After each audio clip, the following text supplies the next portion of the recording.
Obviously, you're all here for the Q&A with the cast and with the director, so I will get on and introduce them now. First up, I want to introduce you all to the boss on set. She's the one who brought the story to life, turned it from a fable into a feature-length film. Her movie Twilight, which I'm sure you've all seen, was such a hit. It was the biggest opening at the box office for a female director. Well, she'll be hoping to have that success again. Here she is, ladies and gentlemen, Catherine Hardwicke. Okay, you come and take a seat. Next up, we have an actor who is really kind of the hot, new, sexy kid on the block. I think that's a fair description of this man. He makes a huge impression in this film. He plays Peter, the woodcutter. Ladies and gentlemen, please welcome Shiloh Fernandez. Come on down. Okay, next up now, we have a young British actor deemed one of the Brits to watch in Hollywood at the moment. He's currently actually on our screens in Sky One's The Runaway. He plays Henry in Red Riding Hood. Ladies and gentlemen, Max Irons. Okay, we have one more person to introduce. Of course, we have the leading lady of Red Riding Hood. You'll know her from films like Mean Girls, Letters to Juliet, Jennifer's Body, Dear John, and of course Mamma Mia, amongst many others. Red Riding Hood herself, Amanda Seyfried. Seyfried, there we go. Lovely. Well, welcome to the Apple Store. Thanks. Did you have a good night last night? Because it was the big official screening. Excellent. Yeah, fun. Very successful. It's good. I was there. There was a big crowd. A lot of people very, very excited about this film. Yeah. Good. Glad to Having hear fun. Yeah. Tell me then how it all came about in the first place, Catherine. You are the boss of the movie. Tell me how it all came about. One of the bosses. Leonardo DiCaprio's company came up with this idea, and they wanted to go back even like before the Brothers Grimm and wrote the story down, and they went back to the more gritty, weird, messy version where there was actually a werewolf in the story. So by adding the werewolf into the story, that gave this whole murder mystery, which was really cool. So I got the script and I was reading it. I could not figure out the mystery, and I loved it. And I just thought, this is going to be cool. I can make a whole imaginary world. So I signed on. And they must have come to you as well thinking, well, she knows how to deal with werewolves. She's proved herself there. Well, no, my Twilight didn't have werewolves in it. Oh, of course it didn't, did it? Yeah. It was early on. Oh, maybe then they felt that you needed to Yeah, have I a needed go with werewolves. Yeah, That's I needed it. to work with werewolves. I completely forgot then. So how did you go about selecting your fantastic cast? Okay, well, first, Amanda just came to my mind because she can pretty much just do anything funny, sexy, wild, brave, break your heart, make you laugh, and each word I say, can you make a face for that? No. Happy, sad. No. I don't take compliments. Anyway, she's so amazing and just kind of draws you in, and I just thought she had that beautiful fairy tale quality that I thought she would be a great person to go on this fun ride with, But Amanda, I actually heard that you weren't so sure initially about signing up to this movie. Is that right? I was a bit resistant. I think. Why? It's a pretty big responsibility to play such an iconic character that really just lives in all of our memories. But I just needed some convincing from Catherine, and as soon as I sat down with her and saw what she had kind of visualized and put on paper, it was just it was pretty obvious to me that no matter what, however scared I was, that I needed to go on this journey with her. Yeah. It is, you're right. It's an iconic character, an iconic story, isn't it? But it is different to the kind of fairy tale or the fable that we all grew up with. How would you say it's different? Red Riding Hood is not little anymore, for one, and she's kind of navigating herself through life, much like a very modern day young woman would. And she's not so much a damsel in distress anymore. She's a really strong, headstrong, adventurous young woman, and I think that's where you see how different it is. Right off the bat, you see that this is not the story we once knew, but we did take all those iconic elements, and we started there. That's where it's founded, and we did stick to a lot. Yeah. Because like in the original story, Red Riding Hood comes to a path. She can choose to go straight to her grandmother's house, do just what her mother said, or she can go off the path and start getting in touch with her sensuality, picking flowers and talking to the wolf. And of course, the Red Riding Hood, we know, does take the more adventurous path. So we kind of went with that. Yeah. You know. And I mean, obviously, we get to know a little bit more about Valerie, Red Riding Hood, in this as well. We see that she has a friend that she's grown up with, Peter, who is becomes more than a friend, really, doesn't? How did you go about selecting Shiloh for this role? Because I know that you'd met him previously, hadn't you? I'd met Shiloh before, and he auditioned a couple of times with me on other movies, and I thought he was really interesting. And then, what I kind of wanted Amanda to really feel comfortable with the person that she was going to act with. So I wanted Amanda to be involved in the decision-making process. I see. So you get to choose, do you? I had a pretty good. You let me take some of the weight for that. It's really actually a compliment, because I don't usually get to necessarily have as much input as they did with this, and it was we kept doing chemistry reads. Because it was so important for the three young characters in this movie to have chemistry. And Shiloh came in. I kind of got to pick out like the 8, best choices of guys, and then Amanda got to do a bunch of scenes with them, Bachelor number 1, 2, 3, 4. Well, I also got to get very, down and dirty and personal with them so quickly. So I feel like what... Don't look at me. Yeah, it was fair. And it seems it's very lucky, I'd like to say, from a girl's point of view, that you got to work with some men that, are not ugly. Let's put it that way. Yeah. Let's be honest. Most days, yeah. They were good days. How did you enjoy working on it, Shiloh, on the film? Yeah, it was a great experience. I think that I'd always loved Catherine's. It's really weird to hear my own voice. It's fucking weird. But I'd always loved Catherine's movies, and I'd always kind of felt like I wanted to experience her kind of unique way of directing. And she's just different, and I think that Amanda taught me a lot as well. And there was such a fantastic cast, and I had a great time. Yeah. Fantastic. And I mean, in the movie as well, the two guys, obviously, there's Henry and there's Peter. Max, you play Henry, and you two you're not best mates in the movie at all, are you? No, I think we grew up in different circumstances, and as a result, we kind of hate each other. And Peter is arguably responsible for both the death of my mother and my father. And he's also making moves on the girl who's supposed to be my wife. So there's not much to like. Yeah. Oh no, there's so much that goes on in this movie. I wonder if someone could sum up the film in a nutshell for anyone out here that hasn't seen it. Well, in one way, it starts out where these two are like passionately in love with each other, and they decide that they're going to run away and be together. And then immediately in the first scene, everything flips, and we find out that Amanda's sister has been murdered. So at that moment, it almost becomes a murder mystery. And we find out when Gary Oldman's character comes into town that somebody that she knows and that cares about her is actually a murderer, has a secret life.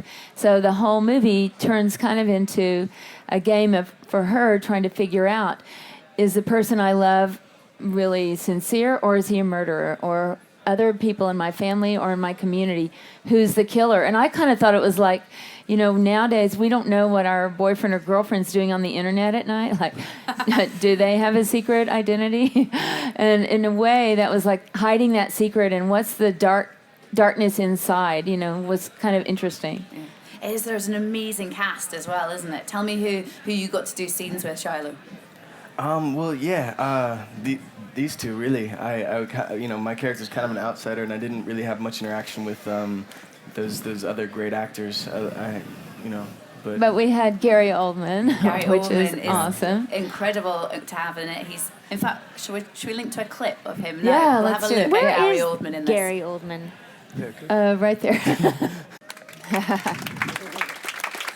I do love the fact there is a real mystery about when he says that, you suddenly think, so the wolf lives in the town. It does become a real mystery from that point of view. What they call like a closed door mystery that somebody in this room is a killer. Yeah. And you go through, as someone that's watching the film, you go through every single one of them. That's what I did. I was like, no. And I you didn't didn't, get it. did you Didn't guess? get it right. She didn't guess. No, did you get it? Because you were watching it. Yeah, no, they went last night too. You didn't get it either. But I think the tough thing is for Amanda's character, she starts being suspicious and getting paranoid about everybody, like even the people she loves the most, you know? So when you read the script, did you read it not knowing who it was as well? Well, when I first got it, I didn't get the last 20 pages. So I had no idea. So you didn't know until you were like halfway through making the movie? That was it. How Yeah. annoying. Only then I read the script. He came into work every day. He's like, Who is it? I'm a wolf. It's crazy though. No, it really is really cleverly written. That's actually like honestly, it just takes a really smart person to write it that way. And it literally, I've never spoken to anybody that hasn't guessed it before. That has it's revealed. Yeah. That has.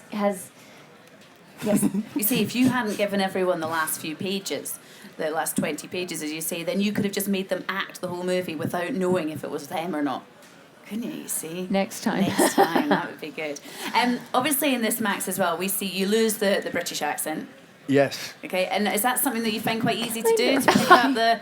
It was a big deal. I find it impossible. Really? It took literally months. And I didn't have that much text, but it took me a long time. Oh, you see, you do it. Well, you see, as Brits, when we go on holiday, we think we can do an American accent all right, don't Let's we? hear When we go over yours. there? Well, you know, I obviously don't do it on demand, can I say, Catherine? But I always feel that I can kind of, bring it out when the need be. But actually, when you have to do it for a movie, you have to get it spot on, don't you? You do a bit. Are there yeah. any words that were quite difficult? No.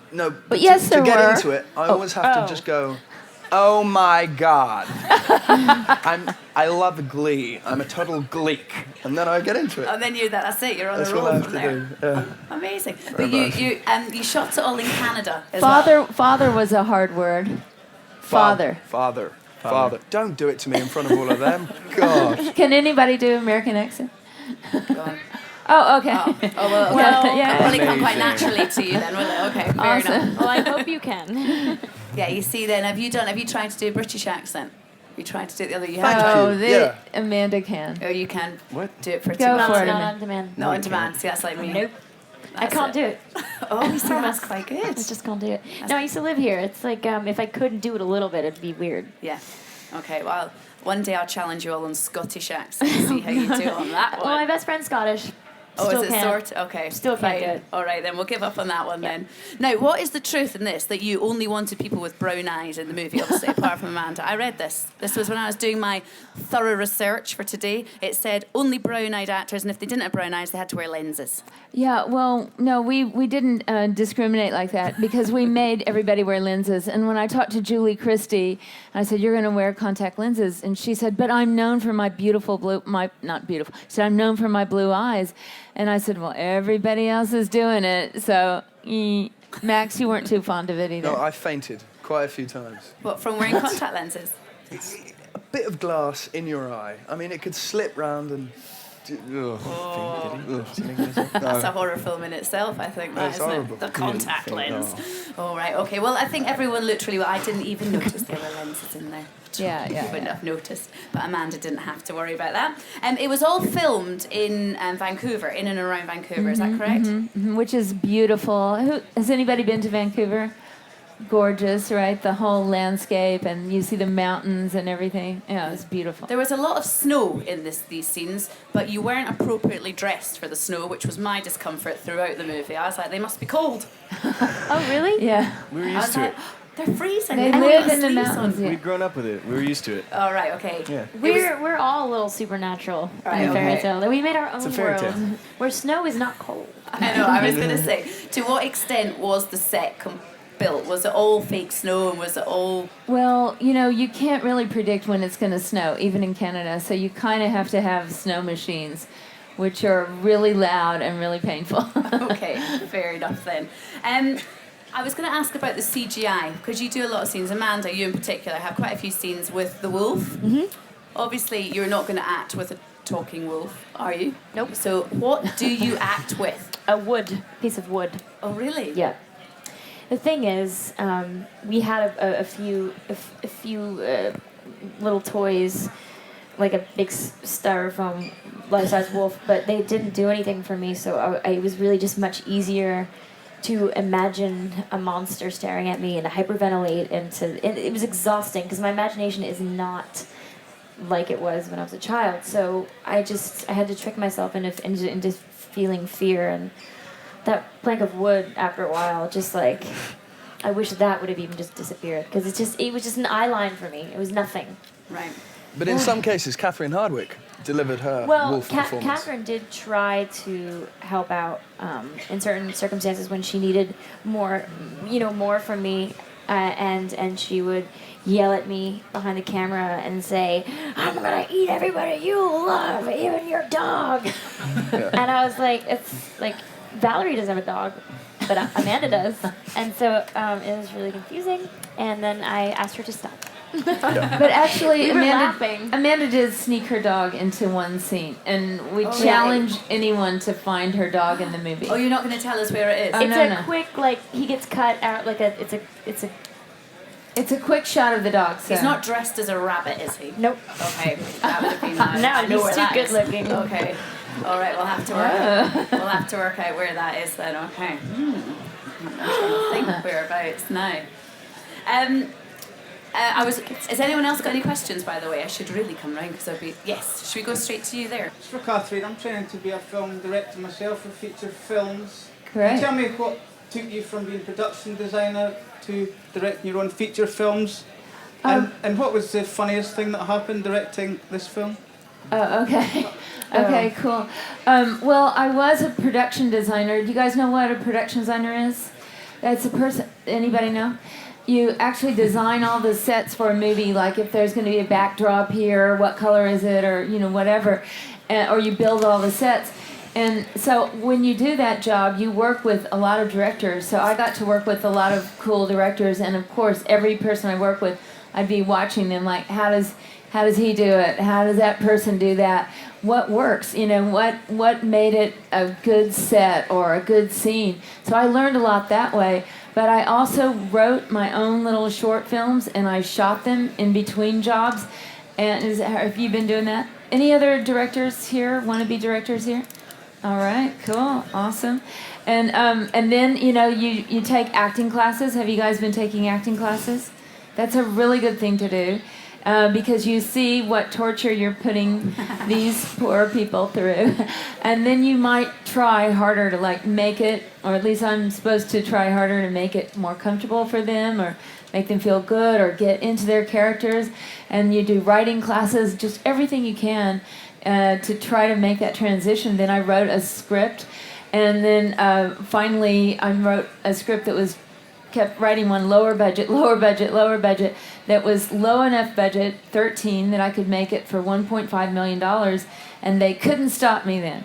I'm like, I'm going to do this thing no matter what. I got paid $3 the whole time I worked on that movie for 2 years, but I got to make a movie, so, good luck. And I went to film school, too, for 1 year, UCLA, and that's helpful, too, and then work on other people's movies.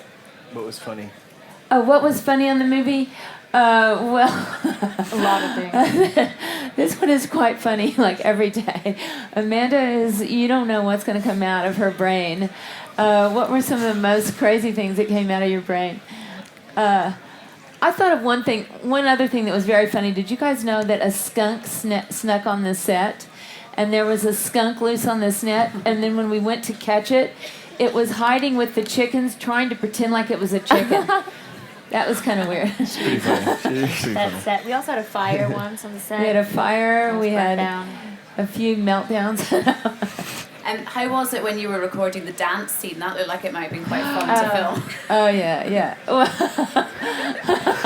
Shiloh had to learn the dance. What are you making that face? Well, I'm not a dancer, I don't think, No. but we worked really hard at learning it, and then it was 2 weeks before we started filming, and the night before, the girl that I danced with hurt her neck, so we had to reconfigure the whole dance. It was very Was that because of you she nerve-wracking. hurt her neck? Were you being a bit too you know. Throwing her around. No. What was implied there in my head? Yeah. No.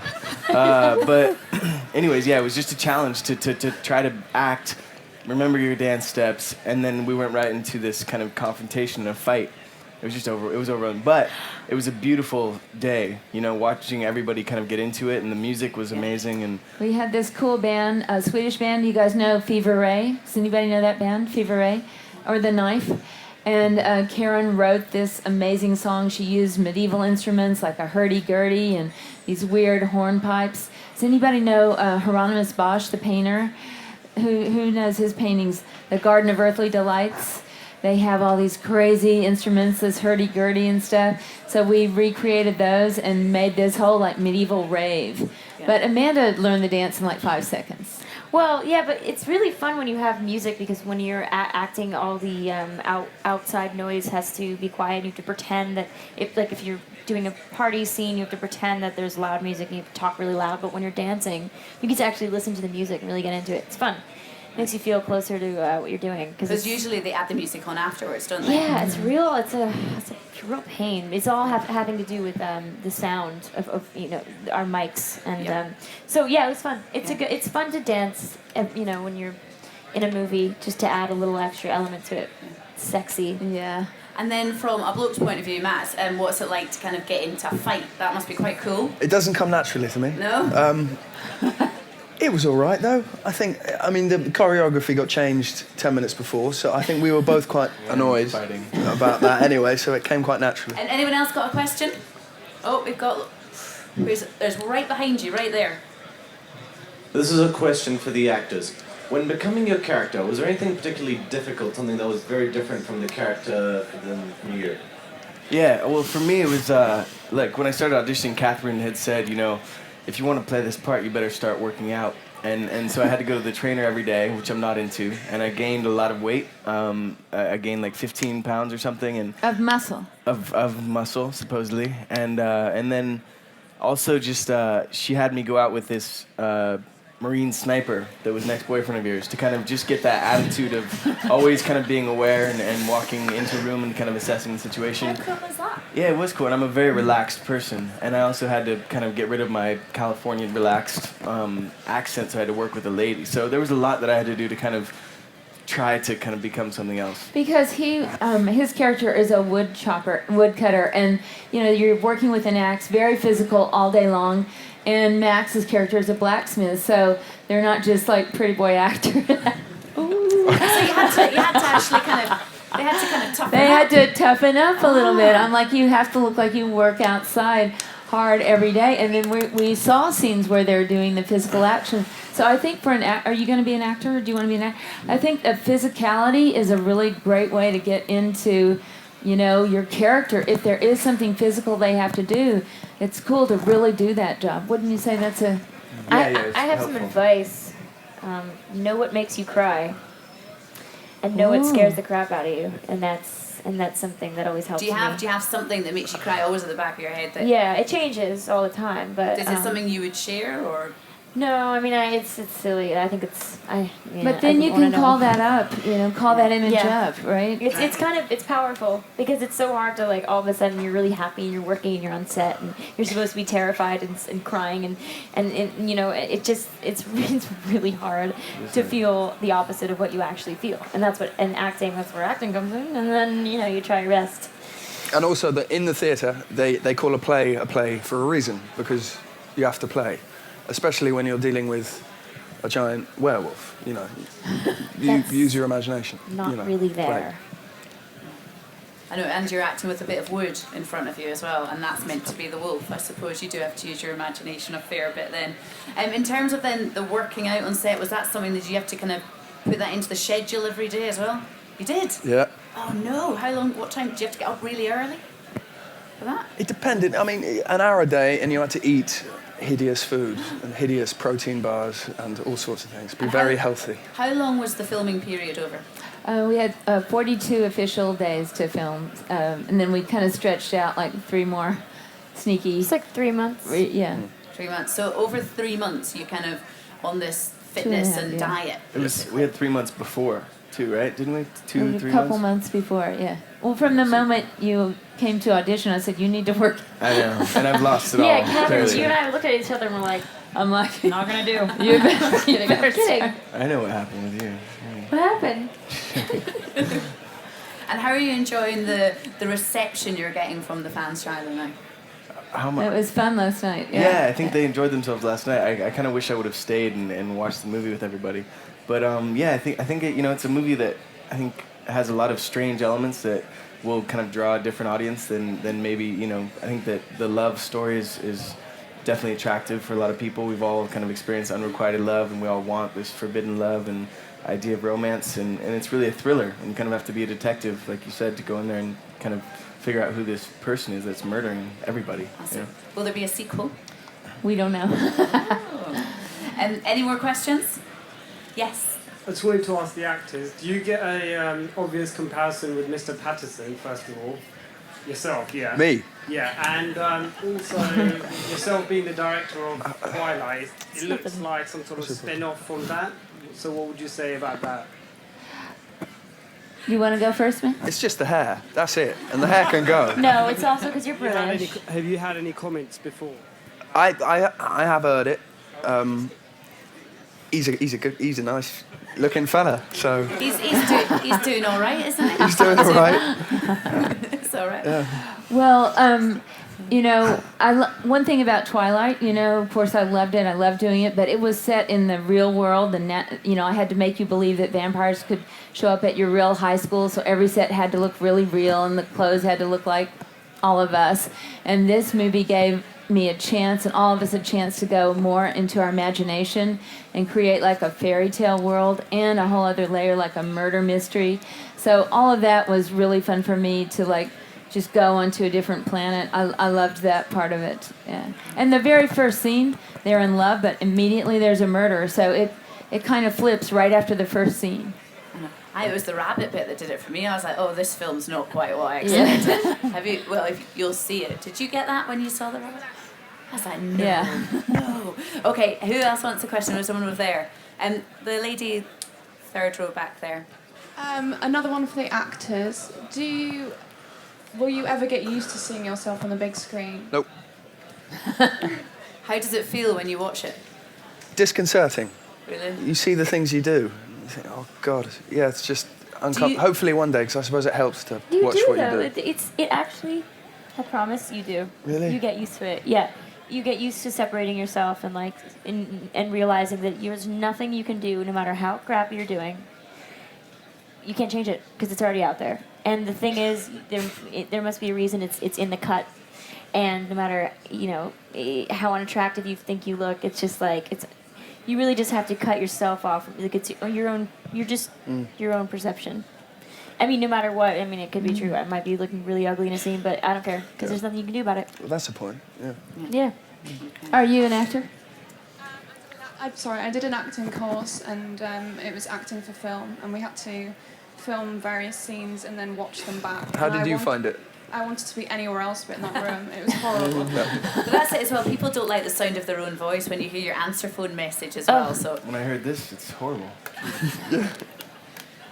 it does take a bit of getting used to, I should imagine. I But think what about- anything you just get used to it after a while. So. But is there a slight bit of excitement when you see a billboard with your face on it? Come on. Yeah.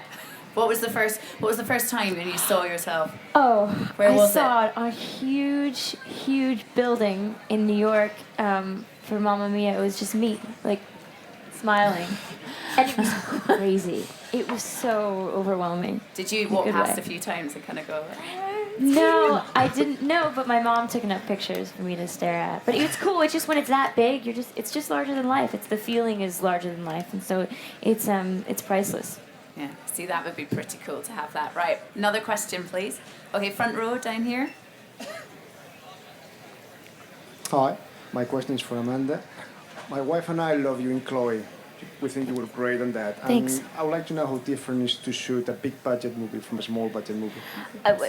The one major difference that is just it's just wonderful is that when you shoot a small movie, there are less people around and less opinions, and it's not as structured. I mean, we've got this was great. I mean, I love working with a big studio.